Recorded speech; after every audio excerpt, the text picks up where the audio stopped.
biggest games, the best performances, expert analysis. You are Locked On Now. What's going on, everyone? You are listening to Locked On Now, local experts on the biggest stories around the NFL. I'm your host, Kim Becker, and thanks so much for making Locked On Now your first listen every weekday. On today's show, we recap the big Week 10 Sunday football. So let's start with yesterday's biggest game. The biggest game. The New Orleans Saints fall to 5-4 after losing to the Tennessee Titans and are now ranked second in the NFC South behind the Tampa Bay Buccaneers. It was their second loss in a row, which also included the absence of Alvin Kamara. But the Tennessee Titans, on the other hand, have now won 6 straight games and hold the number 1 seed in all of the AFC. We've got Locked On Titans here to tell us why the Tennessee train just keeps on chugging. Tyler Rowland here, host of the Locked On Titans podcast, with my instant reaction to the Tennessee Titans' 23-21 win over the New Orleans Saints in Week 10. It was not a pretty win, but a win nonetheless, and the 6th in a row for the Tennessee Titans as they moved to 8-2 on the year. The Titans' offense was disjointed throughout the game, never really felt like they got into a rhythm, but based on some good field position, they were able to get 2 touchdowns on the day along with 3 field goals and outscore the Saints. But really, the Titans' defense had the better outing. They were able to hold the Saints to only 21 points on the day. Now, the Saints shot themselves in the foot throughout the day. They committed the only turnover, fumbling on a kickoff return. They missed 2 extra points on the day, along with committing 9 penalties. So the Titans didn't play great, but they played better than New Orleans, and that's all they needed to pick up their 8th victory on the year. For more analysis, make sure to check out the Locked On Titans YouTube channel right after the game. And Saints head coach Sean Payton expressed quite a bit of frustration after their back-to-back losses, and Locked On Saints is here to add to why that may be. The New Orleans Saints dropped their second straight game in a matchup that they probably, quite honestly, should have won. I'm Ross Jackson, host of the Locked On Saints podcast. New Orleans Saints fall to the Tennessee Titans on the road in Nashville 21-23, sort of playing the role of their own worst enemy. There was a questionable roughing the passer penalty that ended up taking an interception in the end zone off the board for the Saints. But even despite that, the Saints still had their own mental errors that continued to come up and limit their ability to perform efficiently throughout this matchup. For instance, the Saints here, 21 points to show despite the fact that they had 3 touchdowns and converted a field goal. That came down to one of those penalties, a false start penalty, a costly one by tight end Adam Troutman that backed the New Orleans Saints up on a 2-point conversion that could have tied the game, and instead they ended up coming up empty there. And then, of course, 2 missed extra points by the Saints' 4th kicker of the season in Brian Johnson. All of that combined with some other sort of mental errors that you saw throughout this matchup, 2 sacks and a 2-minute drill type of situation. You also saw the customary false start of 2021 continue for the New Orleans Saints. A lot to adjust in order to get back on their winning ways again on the road next week up against the Philadelphia Eagles. For more on where they need to make those adjustments and what they have to do to get back in that winning pattern, make sure you check out the Locked On Saints podcast every Monday through Friday, free and available on all platforms, including on YouTube, and of course, a proud part of the Locked On Podcast Network, your team every day. The best performance. Hold up. And in case you haven't heard, Cam Newton is back. The Arizona Cardinals got their second loss of the season tonight as Cam Newton and the Carolina Panthers made a huge statement in Glendale. And with more on the loss, we will throw it over to Locked On Cardinals.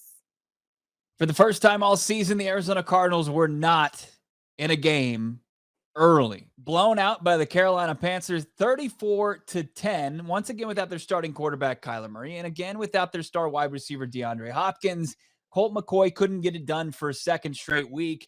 Alex, does this big-time loss take the Arizona Cardinals away from getting to their 2021 goals? I don't know yet. They've lost 2 of 3. They're going to Seattle in Week 11. If they lose in Week 11, that's losing 3 of 4 going into their bye week with a very sour taste in their mouth and blood in the water for the rest of the NFC. To quote my buddy from Locked on Vikings, Luke Braun, who opened his podcast 2 weeks ago after the Vikings lost to the Dallas Cowboys, what a disaster. That's what we experienced on Sunday with the Arizona Cardinals. Hopefully they'll bounce back from it with Kyler Murray, and hopefully DeAndre Hopkins coming back in week 11, so the Cardinals can be as close to full strength as possible when they take on their division rival Seattle Seahawks with Russell Wilson back. It was, just a brutal performance by the Cardinals. Unlike what we've seen all season long, couldn't get anything going. Colt McCoy couldn't be magic 2 weeks in a row. He was injured. We actually saw the Cardinals down to their third string quarterback, hopefully getting healthier and can kind of wash their hands of this brutal performance.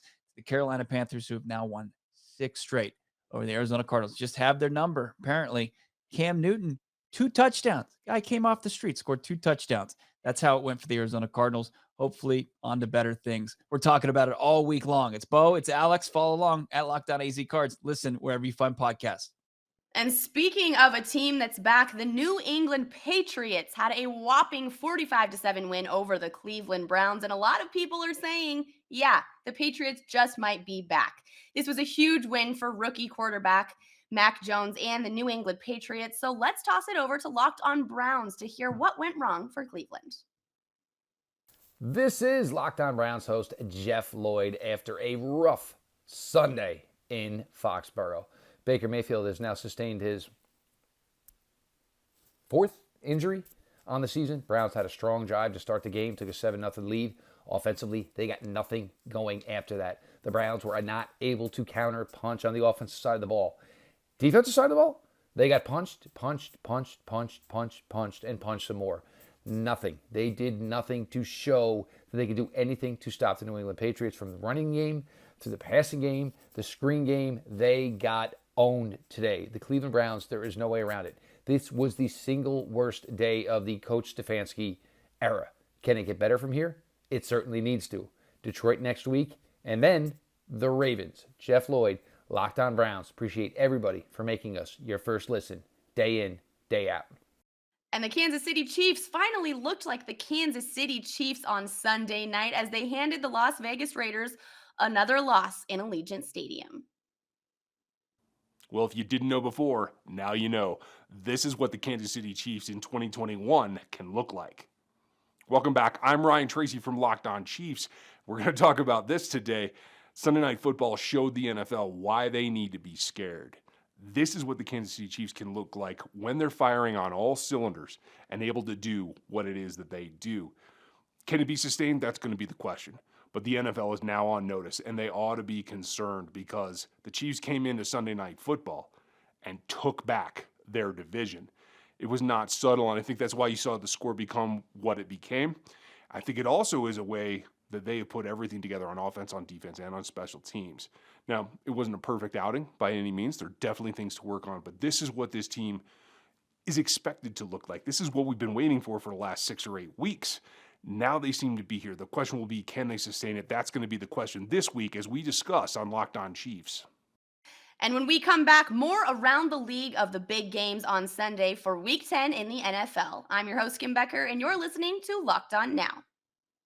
Welcome back. This is Locked On Now, and thanks so much for making us your first listen every weekday. I'm your host, Kim Becker, and now let's go around the league with more big games from Sunday in Week 10.